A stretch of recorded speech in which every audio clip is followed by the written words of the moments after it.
بسم الله الرحمن الرحيم.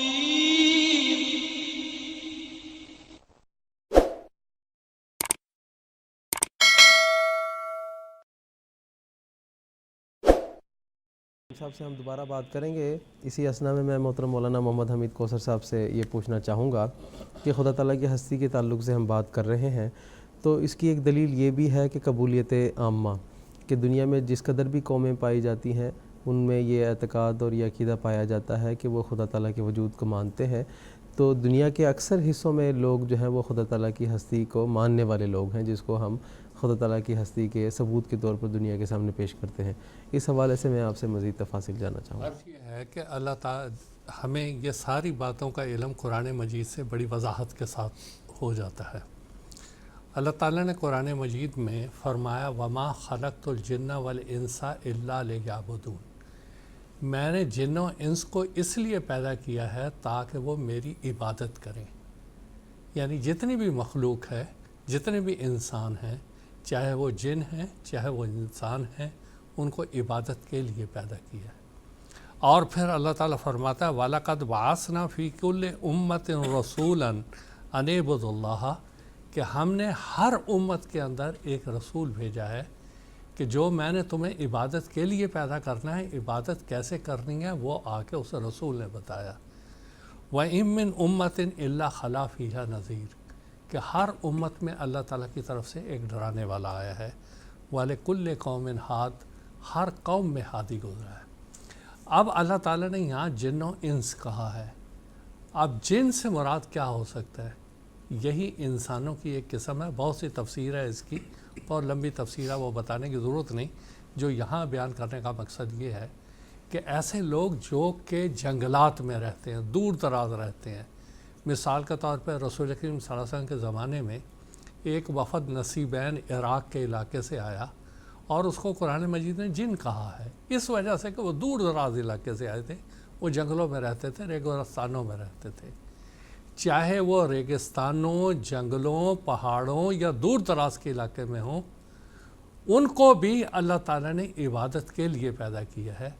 طبعی بات ہے کہ جس کو عبادت کے لیے پیدا کیا ہے، جس کی عبادت کرنی ہے، اللہ تعالیٰ نے اس کا ان کو علم دیا، اور کیسے عبادت کرنی ہے اللہ تعالیٰ نے اس کے لیے رسول بھیجا. یہ الگ بات ہے کہ مرور زمانہ کے ساتھ ساتھ جو رسول یا نبی یا نذیر یا ہادی ان کی طرف بھیجا گیا، اس کی تعلیم سے وہ دور ہٹ گئے، لیکن وہ بنیادی تصور جو عبادت کا ہے وہ قائم رہا. اب مثال کے طور پہ یہ دیکھ لیں، ہم جس قوم میں رہ رہے ہیں، ہمارے ہندو بھائی ہیں، سناتن ہیں، یہ سارے، ان کے اندر اب بہت سی چیزوں کی عبادت ہوتی ہے. مثال کے طور پہ سانپ ہے یا کچھوا ہے یا اور بات شیر ہے، اور دیوی دیوتائیں ہیں، ناگ کا ایک تصور ہے، سانپ ہیں. اب ہے کیا اصل میں کہ یہ وہ چیزیں ہیں کہ جس سے انسان ڈرا، اس کا ایک رعب اس کے دل کے اوپر قائم ہو جاتا ہے، اور وہ اس کی عبادت شروع کر دیتے ہیں اور اس کی وہ پوجا شروع کر دیتے ہیں، یا جس نے ان کو کوئی فائدہ پہنچایا اس کی وہ تعریف شروع کر دیتے ہیں.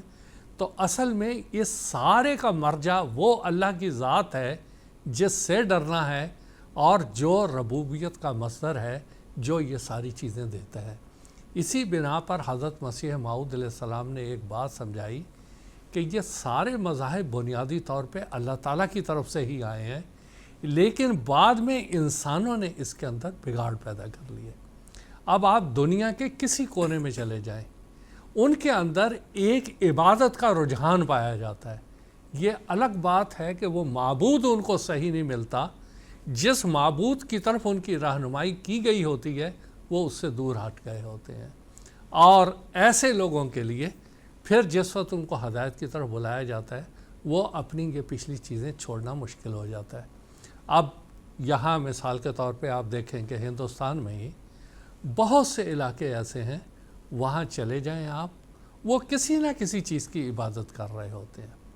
اگر اللہ تعالیٰ ہے ہی نہیں، اگر اللہ تعالیٰ کی عبادت مقصود ہی نہیں، تو پھر اس کی ضرورت کیا ہے؟ اب دوسری بات، اللہ تعالیٰ نے قرآن مجید میں ایک بات کہی، الا بذکر اللہ تطمئن القلوب، کہ اللہ کے ذکر سے ہی دل اطمینان پاتے ہیں۔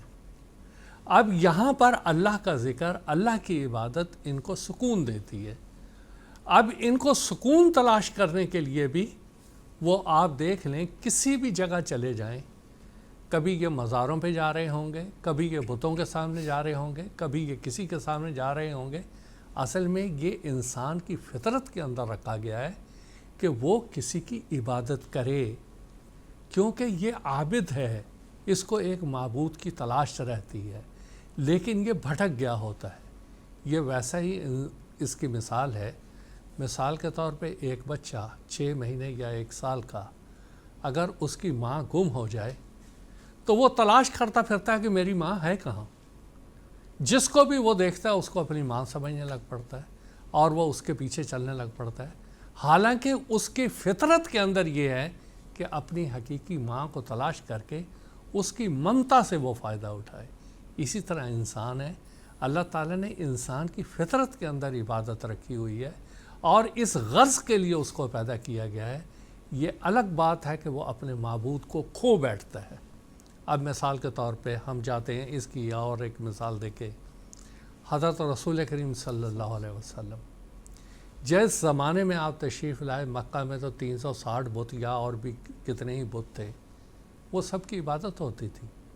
حقیقی توحید اور وحدانیت اور اللہ تعالیٰ کا تصور وہاں پہ نہیں تھا۔ اور جیسے حضرت میر محمد اسماعیل صاحب رضی اللہ تعالیٰ عنہ فرماتے ہیں، توحید ڈھونڈے سے ملتی نہ تھی، کہ توحید تو تھی ہی نہیں۔ آپ غار حرا میں جاتے تھے، وہاں اللہ تعالیٰ کی عبادت کرتے تھے، کس رنگ میں کرتے تھے اس کا کسی کو پتہ نہیں ہے، لیکن اللہ تعالیٰ نے اس کا ایک ذکر فرمایا، وَوَجَدَكَ ضَالًّا فَهَدَىٰ، کہ تو اللہ تعالیٰ کو تلاش کرنے میں شرطار تھا اور تو چاہتا تھا کہ اللہ تعالیٰ تجھے مل جائے، فَهَدَىٰ، ہم نے تیری رہنمائی کی کہ تو ہم تک کیسے پہنچ سکے۔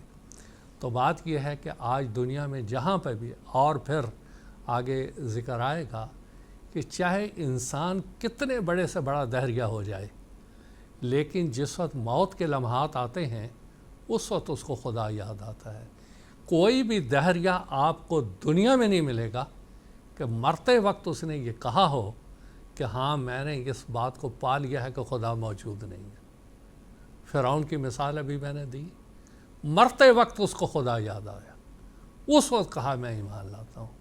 اسی طرح جو انسان کی فطرت کے اندر ہے اس کا اظہار ہو ہی جاتا ہے، اور خاص طور پہ جس وقت وہ موت کے لمحات آتے ہیں اس وقت اس کو خدا یاد آتا ہے۔ اور یہ بات جو یہ کہی گئی کہ انسان جہاں پہ بھی دنیا میں ہے، اللہ تعالیٰ نے اس کی فطرت میں عبادت رکھی ہوئی ہے۔ وہ معبود کو جو صحیح فطرت سیاح ہے وہ اپنے معبود کو تلاش کرنے کی کوشش کرتا ہے، اور جب صحیح طور پہ معبود کو پا لیتا ہے اس کا دل اطمینان پاتا ہے۔